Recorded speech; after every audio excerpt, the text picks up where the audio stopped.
నన్ను తలుస్తా ఉన్నా. కొంచెం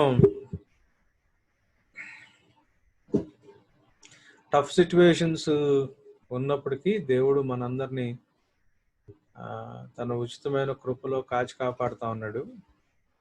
సో దేవుడు మన పట్ల చూపిస్తున్న ప్రేమను బట్టి, ఆ కనికరాన్ని బట్టి దేవునికి వందనాలు, స్తోత్రాలు చెల్లిస్తా ఉన్నాం.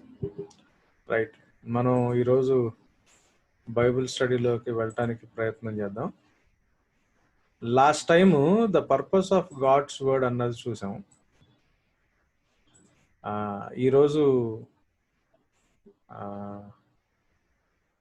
ఒక్క నిమిషం. ఫైన్.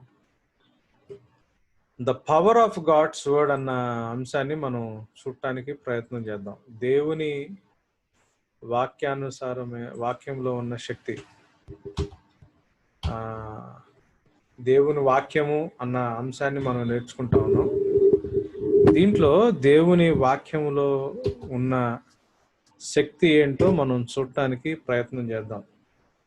లాస్ట్ టైము దేవుని వాక్యంలో ఉన్న, దేవుని వాక్యానికి ఉన్న ఉద్దేశం, ఎందుకు దేవుడు మనకి తన వాక్యాన్ని, తన వాక్కుని ఇచ్చాడో, బైబిల్ గ్రంథం ఎందుకు దేవుడు విశ్వాసి చేతిలో పెట్టాడో మనం నేర్చుకున్నాం.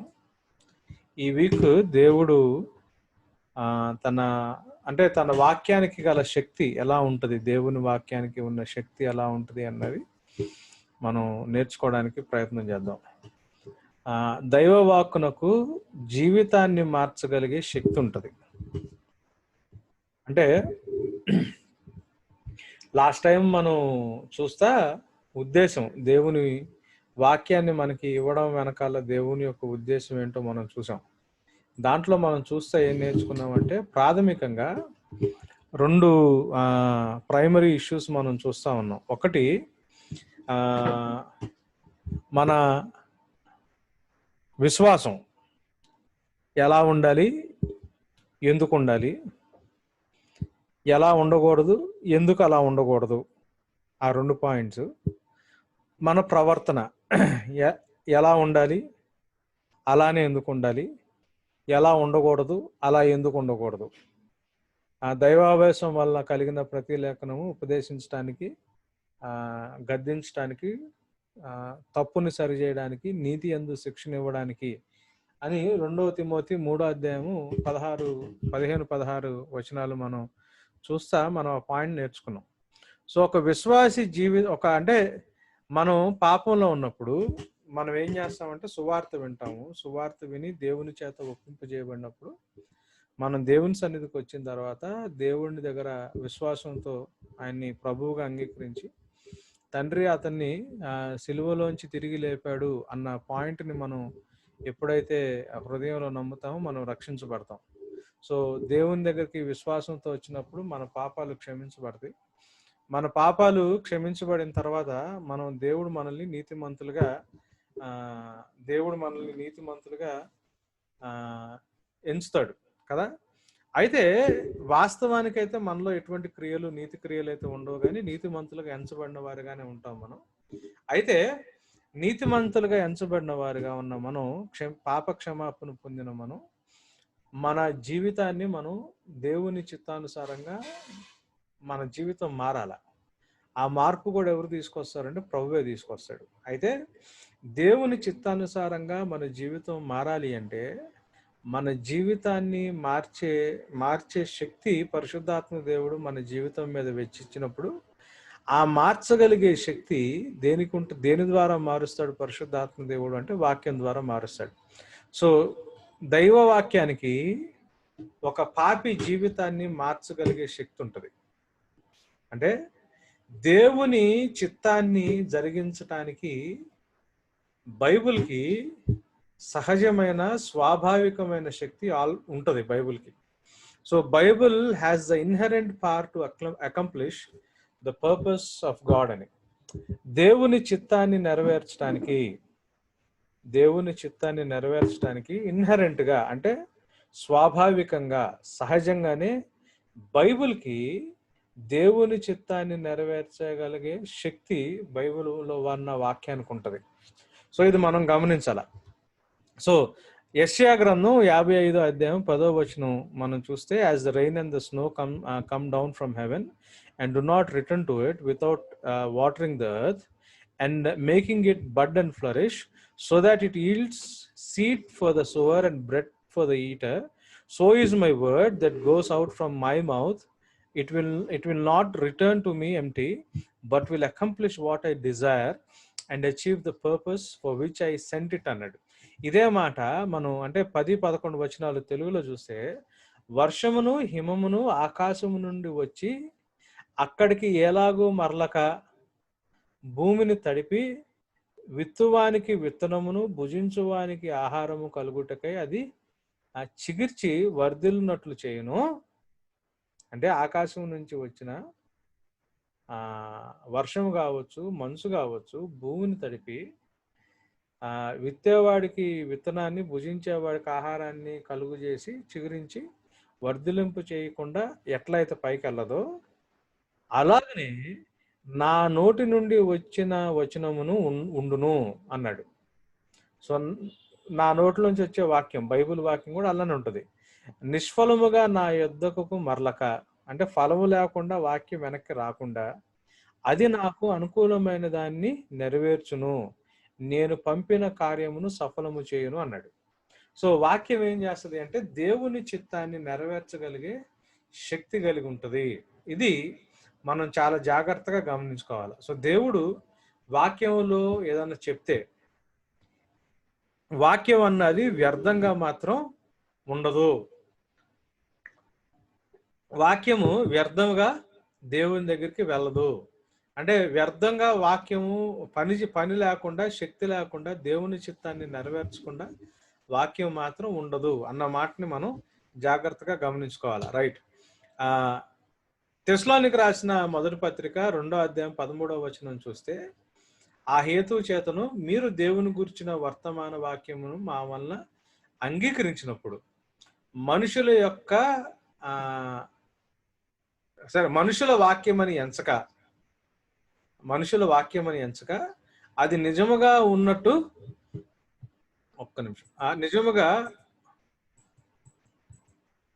నిజముగా ఉన్నట్టు దేవుని వాక్యమని దాన్ని అంగీకరించితిరి కనుక మేమును మానక దేవునికి కృతజ్ఞతాస్తుతులు చెల్లించున్నాము. ఆ వాక్యమే విశ్వాసులైన మీలో కార్యసిద్ధి కలుగు చేయుచున్నది అన్నాడు. ఏమంటున్నాడు? But as it actually is the word of God which is indeed at work in you who believe అంటున్నాడు. సో విశ్వాసులైన వారి జీవితాల్లో దేవుని యొక్క చిత్తాన్ని నెరవేర్చే శక్తిని ఇచ్చేది ఏంటి అంటే వాక్యం. ఇది నేను చాలా స్పెసిఫిక్ గా మాట్లాడుతున్నాను, గమనించండి. ఇప్పుడు నేను వాక్యం ఎక్కువ చదవను, వాక్యం నాకు ఎక్కువ పరిచయం లేదు, నాకు వాక్యం గురించి పెద్దగా తెలియనప్పుడు నా జీవితంలో దేవుని చిత్తము జరుగుద్దా అంటే జరగదు. ఎందుకు? దేవుని చిత్తాన్ని నాలో జరిగించే శక్తి దేనికి ఉంటుంది? వాక్యానికి ఉంటుంది. మీరేమో అక్కడ లాస్ట్ లో చూడండి, ఆ వాక్యమే విశ్వాసులైన మీలో కార్యసిద్ధి కలుగచేయును. సో దేవుని కార్యాలు మీ జీవితంలో జరగాలి అంటే, దేవుని చిత్తం కార్యసిద్ధి దేవుని చిత్తం యొక్క కార్యసిద్ధి మీ జీవితాల్లో జరగాలి అంటే, దేవుని కార్యాలు మీ జీవితంలో జరగాలి అంటే అది దేని వల్ల జరుగుతుంది? ఆ వాక్యమే విశ్వాసులైన మీలో కార్యసిద్ధి కలుగు చేస్తుంది. సో చాలా మంది ఏం చేస్తాము, మన సిచ్యువేషన్స్ లో, మనకున్న ప్రాబ్లమ్స్ లో, మనకున్న కష్టాల్లో బాధపడుతుంటాము, టెన్షన్ పడుతుంటాము, ఆలోచిస్తుంటాము, దిగులు పడుతుంటాము, డిప్రెషన్లోకి వెళ్తుంటాము, ప్రార్థన చేసుకుంటా ఉంటాము, ప్రభా నాకు ఎట్లయినా సహాయం చేయండి ప్రభా అని ప్రార్థన చేసుకుంటా ఉంటాము. కానీ మనం ఎక్కడ మిస్ అవుతాము అంటే, మన జీవితంలో కార్యాన్ని జరిగించే వాక్యం విషయంలో మాత్రం మనం మిస్ అవుతా ఉంటాం. దేవుడు మనతో ఒక పర్టికులర్ సిచ్యువేషన్ గురించి ప్రభువే మాట్లాడుతున్నాడు. ఆ వాక్యం మనలో ఎప్పుడైతే ఉంటుందో, ఇందాక మనం చూస్తా ఉన్నాం కదా, యెషయా 55లో ఏమంటున్నాడు, ఆ దేవుని నోట్లో నుంచి వచ్చిన వాక్యం ఏది కూడా, మాట కూడా ఏది కూడా ఫలించకుండా నిష్ఫలముగా వెనక్కి మరలి వెళ్ళదు. దేవునికి అనుకూలమైంది నెరవేర్చకుండా వెనక్కి వెళ్ళదు. కానీ ఒకవేళ మన దగ్గర వాక్యం లేదనుకోండి, దేవుని చిత్తానుసారమైన ఫలము మన జీవితంలో కనిపించడం అన్నది జరగదు. సో చాలా మంది ఏం చేస్తారంటే ప్రార్థన చేస్తారు, మంచిది. ఉపవాస ప్రార్థన చేస్తారు, ఇంకా మంచిది. లేకపోతే ఎవరి దగ్గర సేవకుడి దగ్గరికి వెళ్ళి ప్రార్థన చేయించుకుంటారు, అది కూడా పర్లేదు, మంచిదే.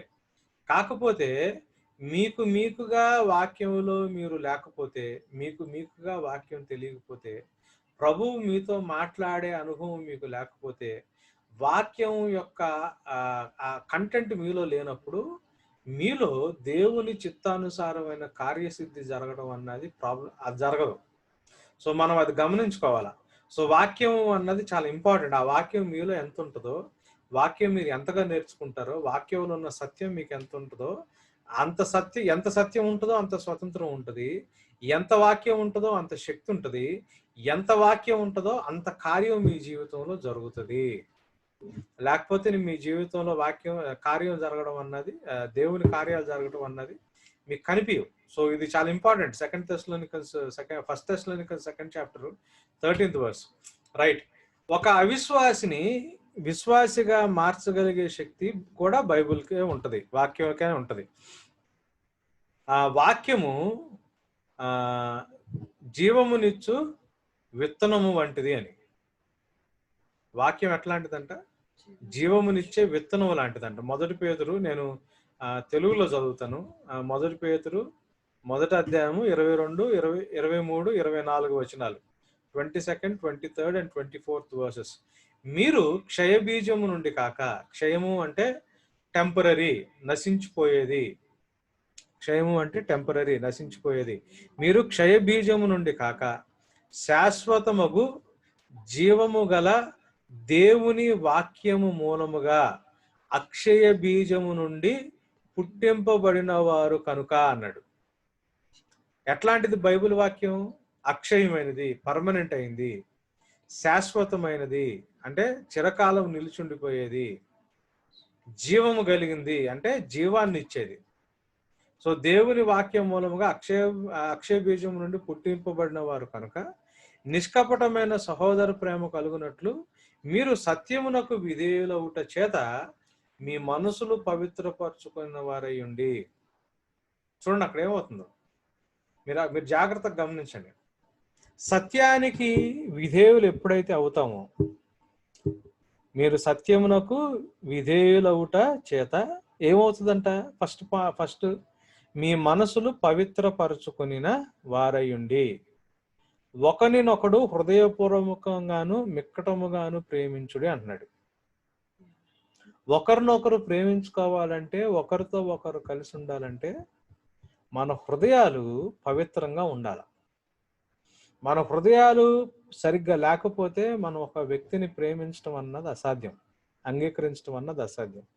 అట్లా మన హృదయాలు పవిత్రంగా ఉండాలి అంటే సత్యముకి విధేయత మనం చూపించాలా, వాక్యానికి విధేయత చూపించాలి. అంటే వాక్యం ముందు తెలిసి ఉండాలా, ఫస్ట్ పాయింట్. తెలిసిన వాక్యానికి విధేయత చూపించాలా. ఎప్పుడైతే తెలిసిన వాక్యానికి మనం విధేయత చూపిస్తామో మన హృదయం పవిత్రపరచబడుతుంది. అప్పుడు మనం ఏం చేస్తాము? ఒకరినొకరు ప్రేమించుకోగలుగుతాము, దేవుని చిత్తాన్ని నెరవేర్చగలుగుతాం. అంతేకాదు దేవుడు ఏమన్నాడు? నీ దేవుడే యెహోవాను ప్రేమించమన్నాడు, నిన్ను వలె నీ పొరుగు వాడిని ప్రేమించమన్నాడు. దేవుడు మనకిచ్చిన ఈ రెండే. దేవుడిని ప్రేమించగలుగుతాం, కానీ మన పక్కనోడిని ప్రేమించడమే మనకు కష్టం అవుతుంది. ఎందుకు కష్టం అవుతుంది అంటే మన మనసులు పవిత్రంగా ఉండవు, మన మైండ్స్ పవిత్రంగా ఉండవు, మన ఆలోచనలు సరిగ్గా ఉండవు. మన ఆలోచనలు సరిగ్గా ఎందుకు ఉండవంటే సత్యము చేత, సత్యానికి మనం విధేయులం అవ్వం కాబట్టి, సత్యానికి మనం ఒబీడియన్స్ చూపించం కాబట్టి మన మనసులు అపవిత్రంగా ఉంటాయి. ఎప్పుడైతే సత్యానికి మనం విధేయత చూపిస్తాం, సత్యానికి విధేయత ఎప్పుడు చూపిస్తాం? సత్యం మనకు తెలుసుద్దు, బైబిల్ చదువుతా ఉన్నప్పుడు, సత్యం మనకు తెలుస్తా ఉన్నప్పుడు, సత్యానికి మనం విధేయత ఎప్పుడైతే చూపిస్తామో అప్పుడు మన మనసు, మన మైండ్, మన ఆలోచన విధానం ఇది పవిత్రపరచబడుతుంది. ఇది పవిత్రపరచబడినప్పుడు ఒకరినొకడు హృదయపూర్వకంగా మనం ప్రేమించగలుగుతాం కదా. ఏలయనగా సర్వ శరీరులు గడ్డిని పోలిన వారు అంటున్నాడు. అంటే గడ్డి లాంటి వాళ్ళు అంటున్నాడు. వారు అందమంతయు గడ్డి పువ్వు వలె ఉందంటున్నాడు. గడ్డి ఎండును, దాని పువ్వు రాలును, అయితే ప్రభు వాక్యము ఎల్లప్పుడూ నిలుచును. నీకు ప్రకటింపబడిన సువార్త ఈ వాక్యమే అంటున్నాడు. సో గడ్డి ఎండిపోద్ది. మనిషి జీవితం అన్నది గడ్డి లాంటిది. వాడు ఎంత చదువుకున్నా, వాడికి ఎంత జ్ఞానం ఉన్నా, వాడికి ఎంత అందం ఉన్నా, అది గడ్డి పువ్వు లాంటిది. గడ్డి ఎండిపోద్ది, పువ్వు రాలిపోద్ది. కానీ నిత్యం నిలిచి ఉండేది ఏమంటున్నాడు? వాక్యం అంటున్నాడు. సో వాక్యం నేర్చుకుని, వాక్యాన్ని తెలుసుకుని, వాక్యంలో ఉన్న సత్యాన్ని గ్రహించి, సత్యానికి విధేయులయ్యి మన మనసులు పవిత్రపరచుకున్నప్పుడు మనం దేవుని చిత్తాన్ని ఈ లోకంలో చేయగలిగే వారంగా మనం ఉండగలుగుతాము, లేకపోతే ఉండము. అందుకే వాక్యము జీవమునిచ్చు విత్తనము వంటిది అన్నాడు. రైట్. వాక్యము వ్యక్తికి రక్షణ విధానాన్ని తెలియజేస్తుంది. బైబిల్ వాక్యం ఏం చేస్తుంది అంటే సంపూర్ణ రక్షణలోకి మనం వెళ్ళడానికి, రక్షణ విధానాన్ని తెలియజేస్తుంది. 1 తిమోతి గ్రంథం 3వ అధ్యాయము 14-15 వచనాలు చూద్దాం. క్రీస్తు యేసు నందుంచవలసిన విశ్వాసము ద్వారా రక్షణార్థమైన జ్ఞానము మీకు కలిగించుటకు, చూడండి, యేసు ప్రభు నందు ఉంచవలసిన విశ్వాసము ద్వారా రక్షణార్థమైన జ్ఞానము మీకు కలగడానికి. అంటే యేసు ప్రభు పట్ల ఎలాంటి విశ్వాసం ఉంచితే మనకి రక్షణ వస్తుందో, యేసు ప్రభు నందు ఎట్లాంటి విశ్వాసం ఉంచితే మనకి రక్షణ వస్తుందో అట్లాంటి జ్ఞానం మనకి కలగడానికి చాలా జాగ్రత్తగా వినండి. యేసు ప్రభు మీద ఎట్లాంటి విశ్వాసం ఉంచితే మనకు రక్షణ వచ్చుద్దో, యేసు ప్రభు పట్ల ఎట్లాంటి విశ్వాసం ఉంచితే మనకు సంపూర్ణమైన రక్షణలోకి మనం నడవగలుగుతాము, అటువంటి జ్ఞానం మనం కలుగుటకు శక్తిగల పరిశుద్ధ లేఖనములు అంటున్నాడు. అట్లాంటి జ్ఞానాన్ని మనకి ఇవ్వగలిగే శక్తి ఎవరికి? బైబిల్కి ఉంటుంది, పరిశుద్ధ లేఖనాలకు ఉంటుంది. బాల్యము నుండి నువ్వు వెరుగుదువు కనుక నీవు నేర్చుకొని రూఢి అని కొన్నవి ఎవరి వలన నేర్చుకుంటేవో ఆ సంగతులు తెలుసుకుని వాటి యందు నిలకడగా ఉండంటున్నాడు. పౌలు తిమోతికి రాస్తున్నాడు, నువ్వు చిన్నప్పటి నుంచి కొన్ని విషయాలు నేర్చుకున్నావు, దాంట్లో నువ్వు నిలకడగా ఉండంటున్నాడు. ఏం నేర్చుకున్నాడు? వాక్యం నేర్చుకున్నాడు. ఏం వాక్యం ఇది అంటే శక్తి కలిగిన వాక్యం. ఎందుకు, ఎట్లాంటి శక్తి కలిగింది వాక్యం అంటే సంపూర్ణమైన రక్షణలోకి ఎదగడానికి ఎలాంటి విశ్వాసం యేసు ప్రభు మీద ఉంచాలో ఆ జ్ఞానాన్ని మనకిచ్చేటటువంటి శక్తి కలిగిన వాక్యం అంటే ఇది. అర్థమవుతుందా? ఎలాంటి విశ్వాసం యేసు ప్రభు మీద ఉంచితే నా రక్షణ సంపూర్ణం అవుతుందో అలాంటి జ్ఞానాన్ని నాకు అనుగ్రహించడంలో శక్తి కలిగిన వాక్యం అంటున్నాడు. అది నువ్వు చిన్నప్పటి నుంచి నువ్వు నేర్చుకున్నావు, దాంట్లో నిలబడి ఉండు. సో ప్రభు అయిన యేసులో అంటే మీ రక్షణ జీవితం కదా, మన విశ్వాసానికి కర్త, దాన్ని కొనసాగించేవాడు. సంపూర్ణ రక్షణ, చివరి దినాల్లో బయలుపరచడానికి సిద్ధంగా ఉన్న రక్షణ. మన రక్షణ జీవితం సంపూర్ణం అవ్వడానికి యేసు ప్రభు మీద ఎట్లాంటి విశ్వాసం ఉంచాలో దానికి సంబంధించిన జ్ఞానాన్ని మనకి ఇచ్చే శక్తి దేనికి ఉంటుంది అంటే వాక్యానికి ఉంటుంది. సో ఆ వాక్యంలో మనం జాగ్రత్తగా నిలబడి ఉండాలా. సో వాక్యం ఏం చేస్తుంది అంటే వ్యక్తి రక్షణ విధానాన్ని తెలియజేస్తుంది. రైట్. సువార్త రక్షింపబడు వారికి దేవుని శక్తి అని ఉంది బైబిల్లో కదా. రోమాపత్రిక 1వ అధ్యాయం 16వ వచనంలో సువార్తను గూర్చి నేను సిగ్గుపడువాడను కాను, ఏలయనగా నమ్ము ప్రతివానికి మొదట యూదునికి ఆ తర్వాత గ్రీసు దేశస్థునికి కూడా రక్షణ కలుగు చేయుటకు అది దేవుని శక్తి అయి ఉన్నది అంటున్నాడు. సో రక్షించటానికి శక్తి ఈ వాక్యములో ఉన్న సువార్తకే ఉంటది. సువార్త ఎక్కడ ఉంటది? వాక్యంలో ఉంటది. సో రక్షించడానికి శక్తి వాక్యములో ఉన్న సువార్తకి ఉంటది. సో మనం అది మనం గమనించుకోవాలి. రైట్. సో రెండవది ఏంటి అంటే ఒక అవిశ్వాసిని సంపూర్ణమైన విశ్వాసిగా మార్చడం మాత్రమే కాదు, అట్ ద సేమ్ టైం మన శరీరంలో ఉన్న పాపాన్ని అడ్డగిస్తుంది. మన శరీరంలో మనం దేవుడి దగ్గరకు వచ్చాం, ప్రభువు దగ్గర క్షమాపణ అడిగాం, కానీ మనలో అన్ని ఏరియాస్లో సంపూర్ణంగా మార్పు రాదు. మనలో ఇంకా తెలియకుండా కొన్ని లక్షణాలు ఉండిపోతాయి, కొన్ని పాత లక్షణాలు ఉంటాయి, కొన్ని కొన్ని కొన్ని మాట్లాడకూడని మాటలు మన నోట్లో ఉంటాయి, చేయకూడని పనులు మనం చేస్తుంటాం, వెళ్ళకూడని ప్లేసులకు మనకు వెళ్ళాలనిపిస్తుంది, కొన్ని మనలో ఇంకా పాపం ఇంకా పనిచేస్తూ ఉంటుంది. అయితే మన శరీరంలో ఆ పాపాన్ని అడ్డగించేది ఏంటి తెలుసా? వాక్యం. చాలా మంది ఇప్పుడు తప్పుడు మాటలు మాట్లాడటం అనుకోండి, లేకపోతే చేయకూడని పనులు చేయడం అనుకోండి, నేను అది చేయకూడదు అనుకుంటున్నాను బ్రదర్, ఎందుకో నాకు బలహీనత వచ్చేస్తుంది, చేసేస్తున్నాను. నేను అలా మాట్లాడాలని నాకు లేదు బ్రదర్, కానీ ఏమో నాకు అట్లా ఆవేశంలో కోపంలో నాకు మాటలు వచ్చేస్తున్నాయి, నేను మాట్లాడేస్తున్నాను. సో ఆ పాపాన్ని మనం ఎందుకు ఆపలేకపోతున్నాం? ఆ పాపాన్ని మనం ఇప్పుడు అనవసరంగా కోపపడుతున్నాను, ఆ కోపం ఎట్లా కంట్రోల్ చేసుకోవాలో తెలియట్లేదు, లేకపోతే నేను అనవసరంగా బలహీనం అయిపోతున్నాను, అది తాగకూడదు, ఇది తినకూడదు అని నాకు అనిపిస్తుంది, కానీ నేను చేయకుండా ఆపలేకపోతున్నాను. ఆ పాపాన్ని మనం ఎందుకు అడ్డగించలేము తెలుసా? వాక్యం లేకపోవడం వల్లనే. వాక్యం నీలో అంటే ప్రతిరోజు నీకు కావలసిన మన్నా, నీకు కావలసిన వాక్యాన్ని ప్రతిరోజు నువ్వు దేవుని దగ్గర నుంచి నీకు కావలసిన సత్యాన్ని, వాక్యాన్ని నువ్వు తినకపోతే, నువ్వు తీసుకోకపోతే, నీలో పాపాన్ని నీలోంచి బయటకు వస్తున్న ఆ పాపాన్ని అడ్డగించడం, దాన్ని కంట్రోల్ చేసుకోవడం అన్నది అసాధ్యం. మనలో ఉన్న స్వభావం, మనలో ఉన్న పాప స్వభావం, మనలో ఉన్న తప్పుడు మాటలు, తప్పుడు క్రియలు, తప్పుడు చూపులు, మన చూపు కూడా మనం వాటిని కంట్రోల్ చేసుకోవాలి అంటే దాన్ని, ఆ పాపాన్ని అడ్డగించేది, కాంబాట్ చేసేది, అడ్డగించేది ఏంటి తెలుసా? నీలో ఉన్న వాక్యం. మనం దేవుని వాక్యమును తెలుసుకుని విధేయులుగా మారిన ఎడల సత్య వెలుగులో పాపమును గ్రహించి దాని యొక్క పర్యవసానాన్ని అర్థం చేసుకోగలుగుతాం. మీరు జాగ్రత్తగా వినండి. మన వాక్యాన్ని తెలుసుకుని దానికి విధేయులుగా ఎప్పుడైతే మనం మారుతా ఉంటామో, ఆ వాక్యం యొక్క వెలుగులో, ఆ సత్యం యొక్క వెలుగులో అసలు పాపాన్ని ముందు గుర్తుపట్టి దాన్ని యొక్క పర్యవసానాన్ని మనం అర్థం చేసుకుని మనం దాన్ని మానుకోగలగడానికి మనకి అవకాశం ఉంటుంది. కీర్తనలు 119 9, 10, 11 వచనాలు. 119వ కీర్తన 9, 10, 11 వచనాలు. యవనస్తులు దేని చేత తమ నడతను సిద్ధపరుచుకుందరు? యవనంలో ఉన్నవారు. యవనంలో ఉన్నవాళ్ళు అంటే ఆ 30 సంవత్సరాలు వచ్చేసినాయి సార్, నేను ఇంకేం యవనొస్తుంది, 40 సంవత్సరాలు వచ్చేసినాయి సార్, నేను ఇంకేం యవనొస్తుందంటే, ఒంట్లో బలం ఉన్నోడు ఎవడైనా కానీ, ఫిజికల్గా బలంగా ఉన్నవాడు ఎవడైనా కానీ ఎవరి గురించి మాట్లాడుతుంది. దేని చేత తమ నడకని, తమ అంటే జీవించే విధానాన్ని శుద్ధి చేసుకోగలుగుతారు, సరి అంటే నీ వాక్యమును బట్టి దాన్ని జాగ్రత్తగా చూచుకొనుట చేతనే కదా అంటున్నాడు. ఎంత బ్యూటిఫుల్గా రాస్తున్నా చూడండి. మన జీవితాన్ని సరి చేసుకోగలగడం ఎలా?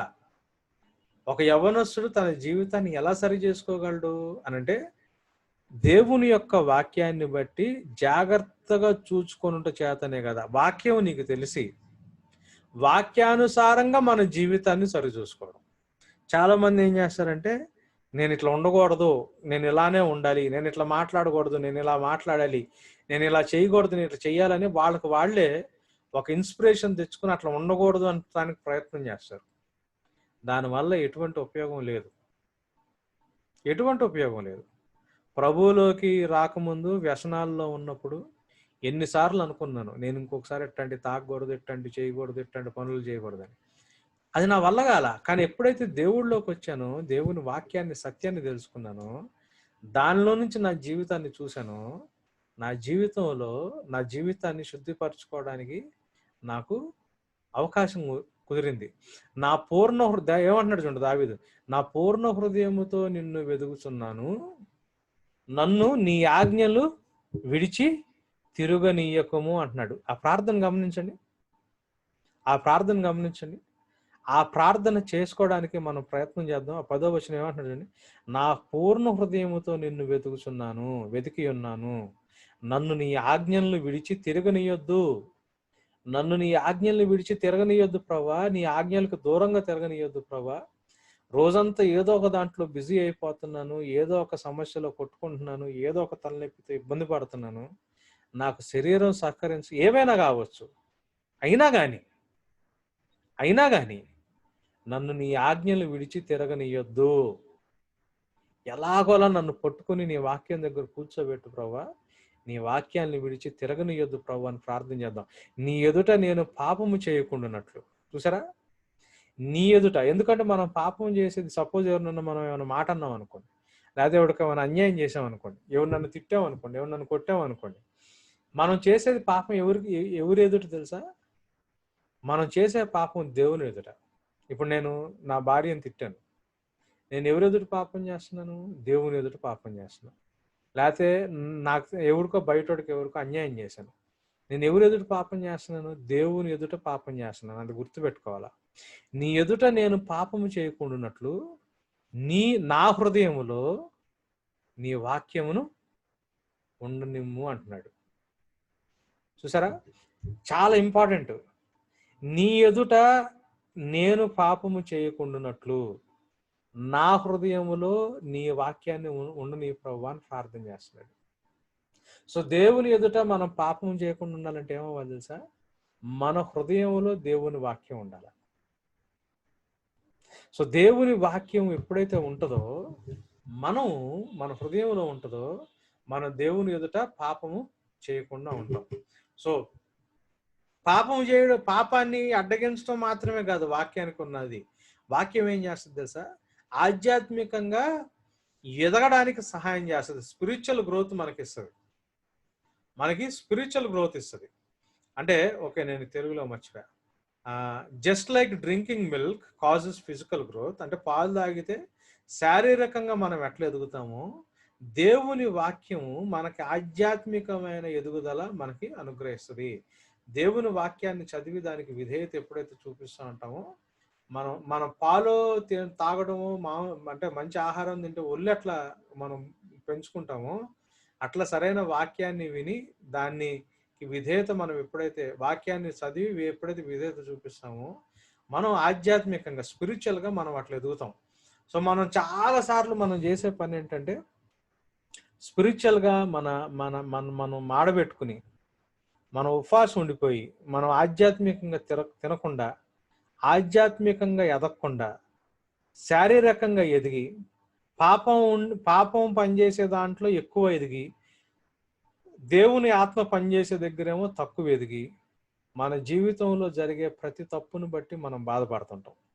సో అది పోవాలి అంటే మనం వాక్యం అనే ఆహారాన్ని తినాల. మొదటి పేతురు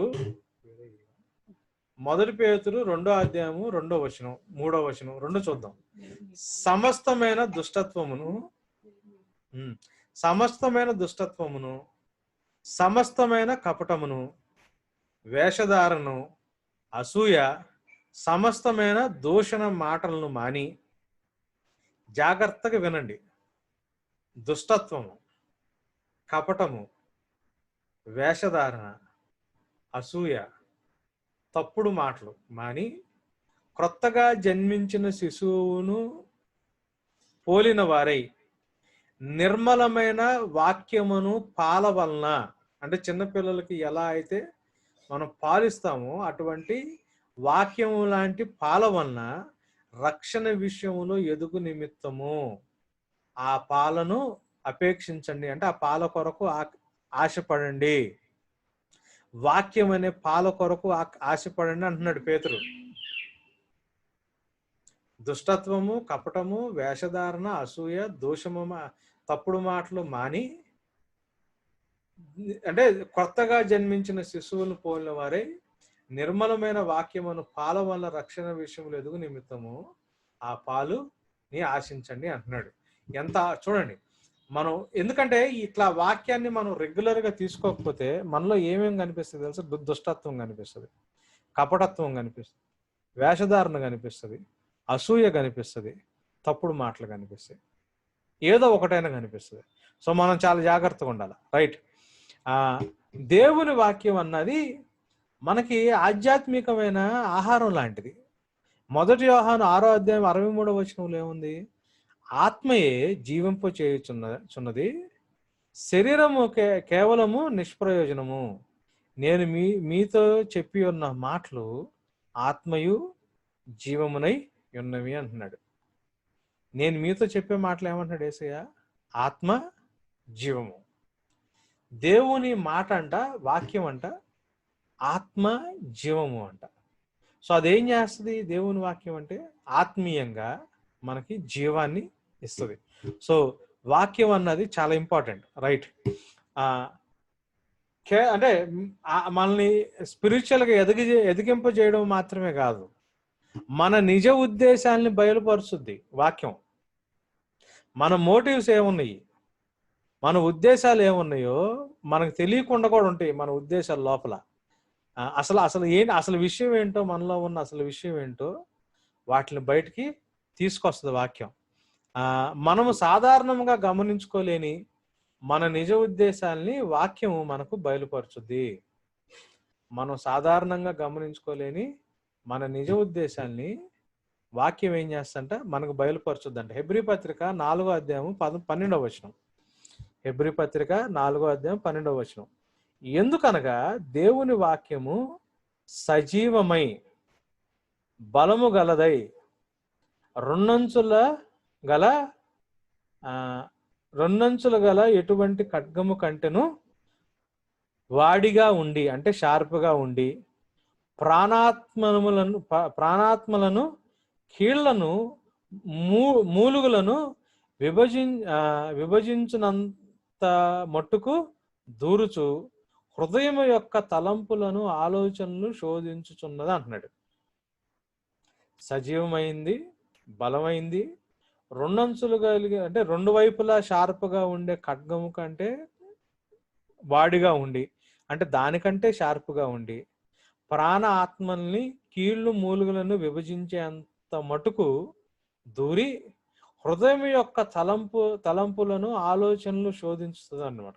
సో మన లోపల మన ఆలోచనలు, మన తలంపుల్ని కూడా శోధించి దాన్ని సరిచేయగలిగే శక్తి వాక్యానికి ఉంటుంది.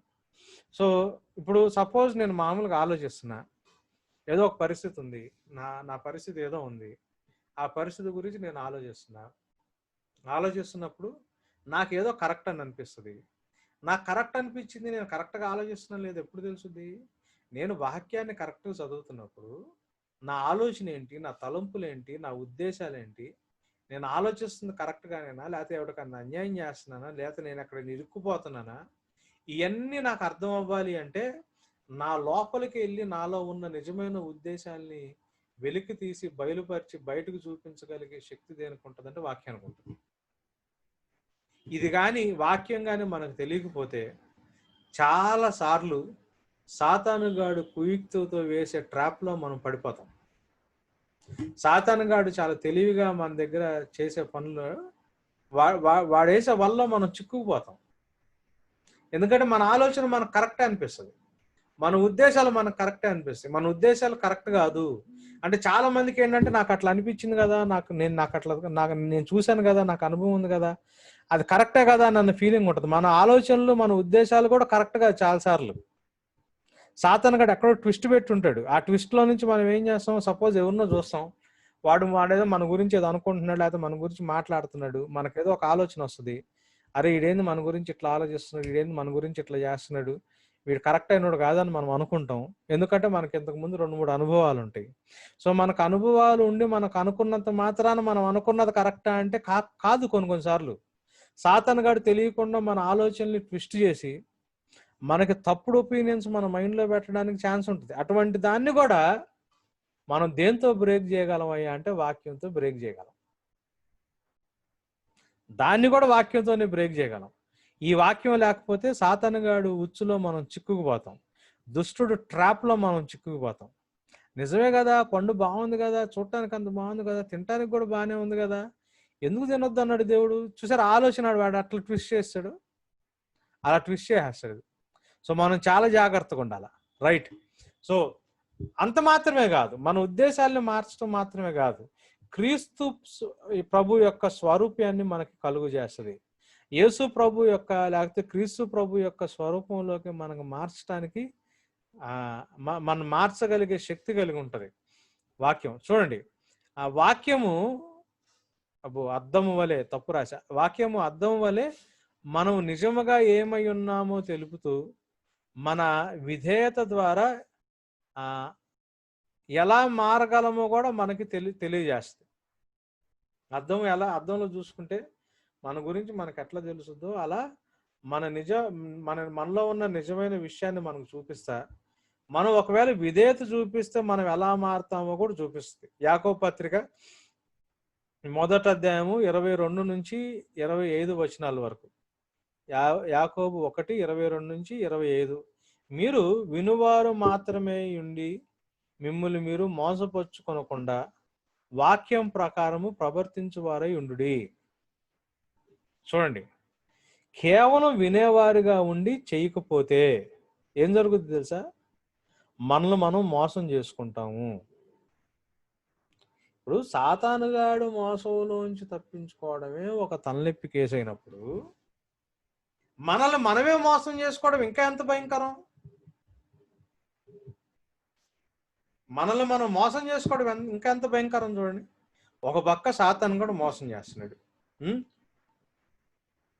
ఒక పక్క తప్పుడు బోధకులు మోసం చేస్తున్నారు, ఒక పక్క తప్పుడు సహోదరులు మోసం చేస్తున్నారు, ఒక పక్క స్నేహితులు మోసం చేస్తున్నారు, ఒక పక్క మన పైన అధికారులు మోసం చేస్తున్నారు, కొన్ని చోట్ల మన ఇంట్లో ఉన్న వాళ్ళే మనల్ని మోసం చేస్తుంటారు కదా. ఎంతమంది మోసం చేస్తున్నది ఒక పక్క, వాటి నుంచి తప్పించుకోవడం కష్టమైతే మనల్ని మనమే మోసం చేసుకోవడం ఇంకెంత భయంకరంగా ఉంటుంది దీంతో పాటు కదా. మనం అది ఆలోచించాలా. చూడండి, ఎప్పుడు మోసం చేసుకుంటాం మనల్ని మనమే అంటే, మనం కేవలం వాక్యాన్ని చెవులతో విని వాక్యానుసారంగా మనం ప్రవర్తించకపోతే మనల్ని మనం మోసం చేసుకుంటాం. మీరు వినువారు మాత్రమై ఉండి మిమ్మును మీరు మోసపరుచుకోకుండా వాక్య ప్రకారము ప్రవర్తించువారై ఉండుడి. ఎవడైను వాక్యము వినువాడై ఉండి దాని ప్రకారము ప్రవర్తింపని వాడైతే, వాక్యం విని దాని ప్రకారం ప్రవర్తించకపోతే వాడు అద్దములో తన సహజ ముఖమును చూచుకొని మనుషులు పోలై ఉంటాడు. అంటే అద్దంలో మొహం చూసుకున్న వాళ్ళలాగా ఉంటాడంట. వాడు తను చూసుకుని అవతలికి పోయి తానెట్టివాడో వెంటనే మర్చిపోతాడు కదా. ఇప్పుడు అద్దంలో మనం చూసాం, పక్కెళ్ళండి, మళ్ళీ మనం అద్దంలో చూసినట్టు మనం కనిపిస్తామా? మనకు అట్లా ఉండదు. మనం అద్దం లేకపోతే మనం అసలు చాలా సన్నగా ఉన్నట్టు, షారుఖ్ ఖాన్ లాగా ఉన్నట్టు, సల్మాన్ ఖాన్ లాగా ఉన్నట్టు మన గురించి మనకే ఒక ఫీలింగ్ ఉంటుంది. అద్దంలో చూడగానే మన అసలు స్వరూపం కనిపిస్తుంది. ఏం తిట్టుందబ్బా, ఈ మచ్చ ఏం తిట్టుంది, జుట్టు ఏం తిట్టుంది, ఇక్కడ ఏం తిట్ట అయిపోయింది, ఇదేం తిట్ట అయిపోయింది అని ఇటు చూసుకుంటాం. మళ్ళీ పక్కకి వెళ్ళగానే అద్దం నుంచి పక్కకి వెళ్తే మళ్ళీ మనకు అవన్నీ గుర్తుండవు. మన గురించి మనకి ఎట్లాంటి ఒక ఫీలింగ్ ఉంటుంది, అదే ఫీలింగ్ లో ఉంటాం మనం. వాడు తను చూసుకుని అవతలికి పోయి తాను ఎట్టివాడో వెంటనే మర్చిపోతాడు కదా. అయితే స్వాతంత్ర్యము నిచ్చు సంపూర్ణమైన నియమములో తేరి చూచి, అంటే స్వాతంత్రము, అక్కడ స్పెల్లింగ్ తప్పు పడినట్టుంది, స్వాతంత్రాన్ని ఇచ్చే సంపూర్ణమైన నియమం అంటే వాక్యంలోకి తేరి చూసి జాగ్రత్తగా చూసి నిలకడగా ఉండువాడెవడో వాడు విని మరచువాడు కాక క్రియ చేయువాడై ఉండి తన క్రియలో ధన్యుడగును అంటున్నాడు. అంటే స్వతంత్రం ఇచ్చే సంపూర్ణమైన నియమంలో వాక్యంలో తేరు చూచి ఎవడు నిలకడగా ఉంటాడు అంటే విని మరచువాడులాగా కాక క్రియ చేసేవాడు. సో వాక్యాన్ని విని ఎవడైతే క్రియ చేస్తుంటాడో వాడు తన గురించి తాను మర్చిపోకుండా సరైన ప్రవర్తన ద్వారా ధన్యుడవుతాడు అని చెప్తున్నాడు. సో ఇది మనం అర్థం చేసుకోవాలి. సో వాక్యం ఏమేం చేస్తుందో చూడండి. మన జీవితంలో వాక్యం ఉన్న శక్తి ఏంటో చూద్దాం. రైట్, వాక్యానికి మనం ఎడతెగక విధేయత చూపించినప్పుడు మనము మరింతగా క్రీస్తు ప్రభుని స్వభావాన్ని, క్రీస్తు ప్రభు యొక్క ప్రవర్తనని, క్రీస్తు ప్రభు ఎలా సంభాషిస్తాడో అలాంటి సంభాషణ కలవారిగా మారతాం. వాక్యాన్ని కంటిన్యూస్గా ఎడతెగక మనం విధేయత ఎప్పుడైతే చూపిస్తామో యేసు ప్రభు లాంటి స్వభావాన్ని, యేసు ప్రభు లాంటి ప్రవర్తనని, యేసు ప్రభు లాంటి సంభాషణ అంటే ఎదుటివాడితో యేసు ప్రభు లాగా మాట్లాడగలగటం, అటువంటి సంభాషణ కలిగిన వారిగా మనం మారతాం. ఇది బైబిల్ మనకి చెప్తున్న సత్యం. రైట్, అదేంటో చూద్దాం. 2 కొరింథీ పత్రిక 3వ అధ్యాయం 18వ వచనం. 2 కొరింథీ పత్రిక 3వ అధ్యాయము 18వ వచనం. మనమందరమును ముసుకులేని ముఖముతో ప్రభు యొక్క మహిమను అద్దము వలె ప్రతిఫలింప చేయుచు మహిమ నుండి అధిక మహిమను పొందుచు ప్రభువు ఆత్మ చేత ఆ పోలికగా మార్చబడుచున్నాము అంటున్నాడు. మనం ఎలా మార్చబడుతున్నాం?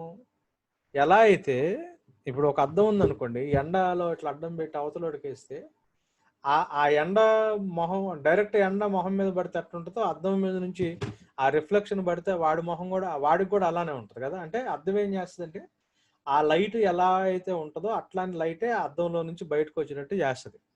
మనం కూడా ముసుగులేని ముఖముతో ప్రభువు యొక్క మహిమను అద్దం వల్లే రిఫ్లెక్ట్ చేస్తా మహిమ నుండి అధిక మహిమను పొందుచు ప్రభువు ఆత్మ చేత ఆ పోలికలో ఏ ఏ ఏ ముఖాన్ని అయితే మనం రిఫ్లెక్ట్ చేస్తున్నామో ఆ పోలికలోకి మనం మార్చబడుతున్న వాళ్ళము. ఇది మనం గమనించాల. సో మన జీవితాన్ని శాశ్వతంగా మార్చివేయడానికి ఏ పుస్తకానికి లేని శక్తి కేవలం బైబిల్కు మాత్రమే ఉంటుంది. మన జీవితాన్ని శాశ్వతంగా మార్చివేయడానికి ఏ పుస్తకాలు లేని శక్తి కేవలం బైబిల్కు మాత్రమే ఉంటుంది. కొలసీ పత్రిక 3వ అధ్యాయము 9-10 వచనాలు. ఒకనితో ఒకడు అబద్ధం ఆడుకుడి, ఏలయనగా ప్రాచీన స్వభావం మన పాత స్వభావాన్ని దాని క్రియలతో కూడా దాని కార్యాలతో కూడా మీరు పరిత్యజించి, అంటే మీరు దాన్ని విడిచిపెట్టి జ్ఞానము కలుగు నిమిత్తము బుద్ధి కలగడానికి దాన్ని సృష్టించిన వాని పోలిక చొప్పున నూతన పరచబడుచున్న నవీన స్వభావం ధరించుకొని ఉన్నాము అంటున్నాడు.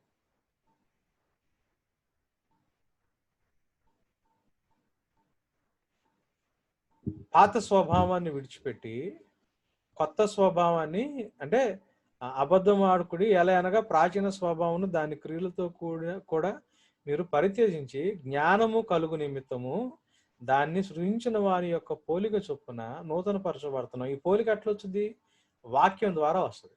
సో వాక్యం ద్వారా మనం ఎప్పుడైతే నూతనంగా మనం మార్చబడుతుంటామో, నవీన స్వభావాన్ని ధరించుకుంటా ఉంటామో, మనము పాత స్వభావాన్ని మనం విడిచిపెట్టేవా అది వదిలిపెట్టి ఇది మనం తెచ్చుకోవాలి అని అంటున్నాడు. చాలా క్లియర్గా మాట్లాడుతున్నాడు అక్కడ. రైట్. సో ఇది బైబిల్ ద్వారా మన జీవితంలో, అంటే వాక్యానికి మన జీవితాన్ని మార్చడానికి ఉండే శక్తి. ఏమేం చేస్తుంది? ఫస్ట్ మనం జాగ్రత్తగా ఒక అవిశ్వాసిని మార్చగలిగే శక్తి ఉంటుంది కదా. రెండోది ఏంటి? పాపాన్ని అడ్డగించే శక్తి ఉంటుంది. మూడవది ఏంటి? ఆధ్యాత్మికంగా ఎదగడానికి ఎదుగుదల కలుగు చేస్తుంది, స్పిరిచువల్ గ్రోత్ కలుగు చేస్తుంది. నాలుగవది ఏంటి? మన ఉద్దేశాల్ని, నిజమైన ఉద్దేశాల్ని బయలుపరుచుద్ది. ఐదవది ఏంటి? యేసు ప్రభు స్వారూప్యంలోకి మనల్ని మార్చగలిగే శక్తి వాక్యానికి ఉంటుంది కదా. ఇది మనం నేర్చుకోవాలా. సో పాపిని పరిశుద్ధుడుగా మార్చడానికి, పాపాన్ని ఎదిరించడానికి, మన నిజస్వరూపాన్ని బయటికి తీసుకురావడానికి, మనలో దేవుని స్వారూప్యాన్ని నింపి దేవుని యొక్క ప్రతిబింబాన్ని, దేవుని యొక్క స్వభావాన్ని మనకు కలుగు చేయడానికి వాక్యానికి శక్తి ఉంటుంది. సో ఈ వాక్యానికి శక్తి ఉన్నప్పుడు ఈ వాక్యాన్ని మనం రెగ్యులర్గా ఎంతగా చదువుతామో, ఈ వాక్యపు వెలుగులో మనం ఎంతగా మన జీవితాన్ని స్థిరపరచుకుంటామో, కేవలం వినిన వారిగా కాక వాక్యాన్ని బట్టి మనం ఎప్పుడైతే క్రియలు చేయడం మొదలు పెడతామో మన జీవితంలో ఈ వాక్యము క్రియలు చేస్తుంది. అంటే దాని యొక్క కార్యసిద్ధి కలుగు చేస్తుంది. ఆ దేవుని యొక్క చిత్తాన్ని మన జీవితంలో నెరవేర్చేటట్లు సహాయం చేస్తుంది. చాలా మంది ప్రార్థన చేస్తారు, ప్రభా నా జీవితంలో నీ చిత్తం నెరవేర్చు ప్రభా, నీకేది ఇష్టమో నన్ను అట్లా తయారు చేయ ప్రభువా. ప్రార్థన చేస్తారు కానీ ఎదురు చూస్తారు కానీ వాక్యాన్ని క్షుణ్ణంగా చదివి వాక్యపు వెలుగులో జీవితాన్ని సరిచేసుకోరు. ఎప్పుడైతే నీకు వాక్యం తెలుస్తుందో, వాక్యపు వెలుగులో మీరు ఉంటారో, అప్పుడు ఆ దేవుని వాక్యము దేవుని చిత్తాన్ని నీ జీవితంలో దేవుని చిత్తానికి నీ జీవితంలో కార్యసిద్ధి కలుగు చేస్తుంది. అంటే దేవుని చిత్తం నీ జీవితంలో జరిగేటట్లు వాక్యం సహాయం చేస్తుంది. వాక్యం నీకు శక్తినిస్తుంది. పరిశుద్ధాత్మ దేవుడు ఆ వాక్యం ద్వారా నీ జీవితంలో కార్యం చేస్తాడు. సో నీ దగ్గర వాక్యం లేకపోతే, నీ దగ్గర శక్తి దేవుని యొక్క సత్యం లేకపోతే పరిశుద్ధాత్మ దేవుడు నీ జీవితంలో కార్యాలు చెయ్యడు. దేవుళ్ళలోకి రాకముందు నువ్వు ఎలా స్ట్రగుల్ అవుతున్నావో, ప్రభువులోకి రాకముందు నువ్వు పరిస్థితుల్లో నువ్వు ఎట్లా ఇబ్బందులు పడుతున్నావో, నీ దగ్గర వాక్యం లేకపోతే దేవుళ్ళలోకి వచ్చిన తర్వాత కూడా నువ్వు అట్లానే ఇబ్బందులు పడతావు. దేవుళ్ళలోకి వచ్చిన తర్వాత దేవుని చిత్తానుసారంగా నీ జీవితంలో కార్యాలు జరగాలి అని అనుకుంటే, దేవుళ్ళలోకి వచ్చిన తర్వాత వాక్యంలో నిన్ను నువ్వు స్థిరపరచుకుని వాక్యంలో నువ్వు ఎదిగినప్పుడు ఆ వాక్యము నీ జీవితంలో కార్యసిద్ధి కలుగు చేస్తుంది. కార్యసిద్ధి కలుగు చేస్తుంది చాలా క్లియర్గా. నేను మొన్న కూడా చెప్తా ఉన్నా, ఆ చర్చి అక్కడ మన కన్స్ట్రక్షన్ సైట్ దగ్గర ఇది జరుగుతున్నప్పుడు, గొడవలు జరుగుతున్నప్పుడు, మనల్ని ఆపాలని వాళ్ళు ప్లాన్ చేస్తూ ఉన్నప్పుడు నాకు అంటే మనం ఎంత ఖర్చు పెడుతున్నాం, వీళ్ళేమో చాలా భయంకరంగా మనకి ఎదురు తిరుగుతూ ఉన్నాడు, ఏమవుద్దా అని ప్రార్థన చేసుకుంటా ఉన్నప్పుడు ఏమన్నాడు దేవుడు కీర్తన 3లో, యెహోవా నీవే నాకు కేడముగాను, నీవే నాకు అతిశయాస్పదముగాను, నా తల ఎత్తు వాడవుగాను ఉన్నావు. ఎలుగెత్తి నేను యెహోవాకు మొరపెట్టినప్పుడు ఆయన తన పరిశుద్ధ పర్వతము నుండి నాకు ఉత్తరం ఇచ్చును అన్న మాట ప్రభు నాతో మాట్లాడాడు. నా కేడముగా ఉంటావు, నాకు అతిశయాస్పదముగా ఉండి నా తల ఎత్తేవాడు నువ్వు ప్రభు అని చెప్పి, నువ్వే అని చెప్పి అక్కడ మాట్లాడిన మాటలు కీర్తనలు 3-4 వచనాలు.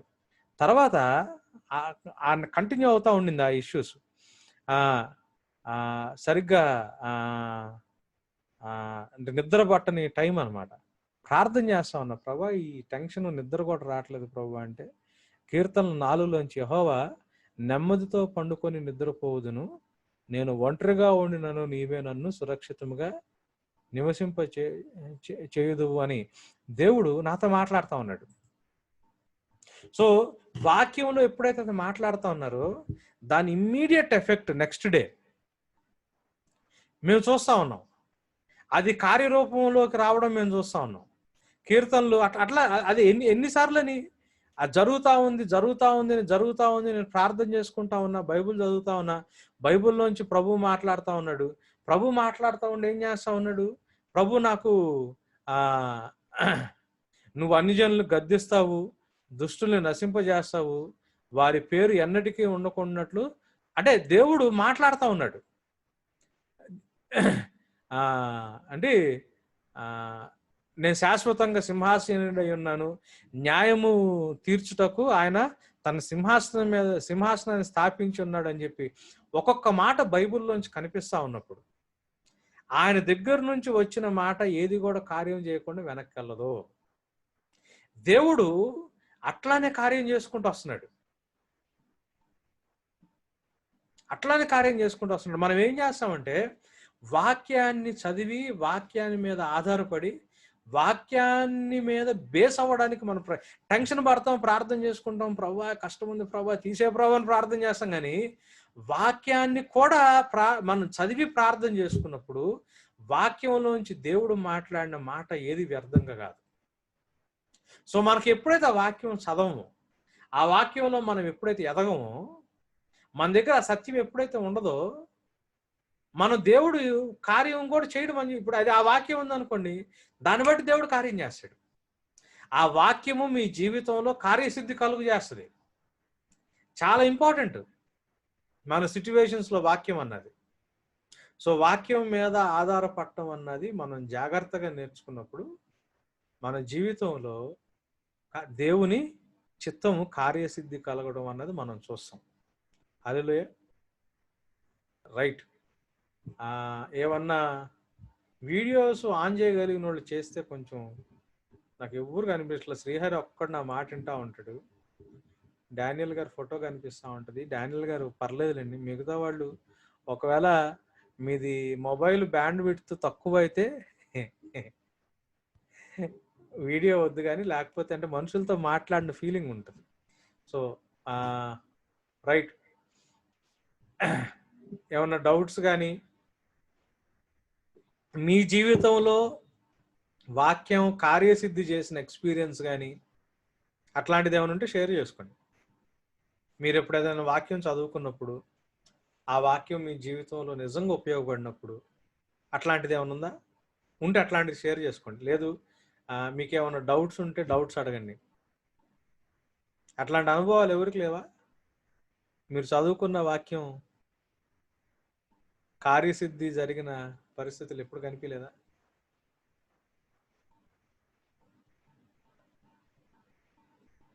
ఏమి లేవా అట్లాంటి ఎవరికి అనుభవాలు? నేను ప్రాక్టికల్గా లాస్ట్ 2 వీక్స్ అట్లా చూస్తున్నా. ఆ రోజు నైట్ దేవుడు మాట్లాడటం, తెల్లారి అక్కడ సైట్లో అది కనిపించడం, దేవుడు మాట్లాడటం, అది కనిపించడం. సో దేవుడు చాలా చాలా ఫెయిత్ఫుల్గా అవి చేసుకుంటా వస్తున్నాడు.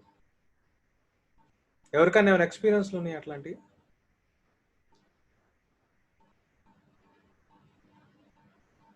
ఏంటండి అందరూ సైలెంట్గా? ఎవరికి ఏం ఎక్స్పీరియన్స్ లేవా?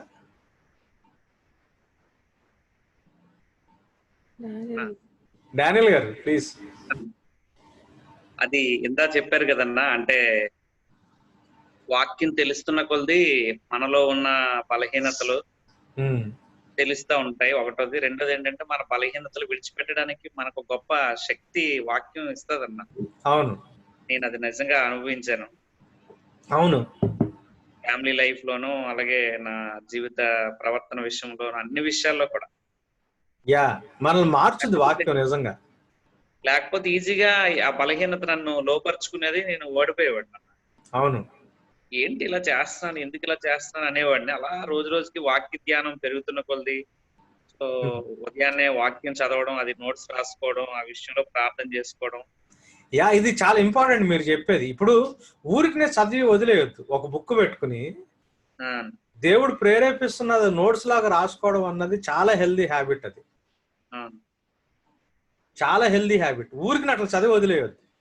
పక్కన ఒక బుక్ పెట్టుకుని దేవుడు మాట్లాడుతున్నాయి మనం రాసుకోగలిగితే బాగుంటది నిజంగానే. అదే రాస్తున్నాను. ఎందుకంటే యంగ్స్టర్స్, యవనస్తులు కూడా ఉన్నారు, వాళ్ళ లైఫ్ కి ఇది ఉపయోగపడుతుంది.